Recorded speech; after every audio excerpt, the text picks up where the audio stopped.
রামতারঘাটে খালের উপরে পাকা সেতু তৈরি করা নিয়ে আইএসএফ তৃণমূল সংঘর্ষ, তৃণমূল নেতার অফিস ভাঙচুর, প্রতিবাদে জাতীয় সড়ক অবরোধ।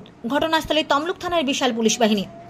তমলুক থানার অন্তর্গত রামতারঘাটে একটি নাসা খালের ওপরে পাকা সেতুর নির্মাণ চলছিল বিগত বেশ কয়েকদিন ধরে। পাকা সেতু তৈরিতে বাধা দেয় এলাকাবাসী।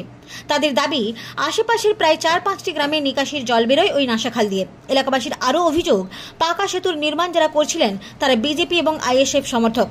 স্থানীয় তৃণমূল নেতা সেতু নির্মাণ বন্ধের দাবিতে ইরিগেশন এসডিও ও থানায় অভিযোগ জানায়। আজ সকালে বিডিওকে অভিযোগ করা হয়। ফের যখন সকালে নির্মাণ কাজ শুরু হয় তখন প্রশাসন বাধা দেয়। স্থানীয় ওই তৃণমূল নেতা আরও অভিযোগ করেন, তখনই ক্ষিপ্ত হয়ে ওই আইএসএফ এবং বিজেপি কর্মীরা তার অফিসে ভাঙচুর চালায়। তারপরেই প্রতিরোধ করে স্থানীয় বাসিন্দারা এবং তৃণমূল কর্মীরা। প্রথমে বচসা, তারপরে রীতিমতো সংঘর্ষ হয় আইএসএফ এবং বিজেপি কর্মীদের সাথে তৃণমূল কর্মীদের। ঘটনার প্রতিবাদে জাতীয় সড়ক অবরোধ করে স্থানীয় বাসিন্দারা। যানজট শুরু হয়। ঘটনাস্থলে তমলুক থানার বিশাল পুলিশ বাহিনী পৌঁছেছে। আমাদের গ্রাম কমিটির সিদ্ধান্তে একজন বলাই রানার বাবুর একটা পোলের জন্য সিদ্ধান্ত নেওয়া হয়, তাই পারমিশন দেওয়া হয়। সেই পারমিশন কাজ করতে যাওয়া হয়, তাদেরকে বাধা দেয়। বাধা দিতে আমরা বলছিলাম যে আমরা থেকেই কাজ করবো, আমরা থেকে কাজ করছিলাম। পুলিশ প্রশাসন আছে, পুলিশ প্রশাসনে বাধা দিয়েছে। বাধা দিতে আমরা সে কাজ স্থগিত রেখে সবাই বাড়ির দিকে চলে এসি।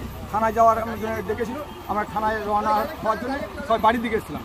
তারই মধ্যে আমাদের একজন কর্মী জাহাঙ্গীর আলীকে ধরে ওই তোমার হচ্ছে জামশেদ আলীর একটা অফিস আছে, ওই অফিসের সামনে তার মাথাটা ঠোঁট ফাটিয়ে মারপিট করে। তখন আমাদের সাথে একটা আমাদের যে 2-4 জন আছে সেই মুহূর্তে একটা গন্ডগোল বন্ধুসব বেড়ে যায়। এই পর্যন্ত প্রশাসন আছে, প্রশাসন নিয়ন্ত্রণ। ওইটা কোন গ্রাম? ওটা হগলবেড়া গ্রাম। হগলবেড়া। আপনার নাম কি? আর যেখানে পোল হয়েছিল সেটা আমাদের রানীচক গ্রাম। আপনার নাম কি? আমার নাম শেখ জামাল আলী।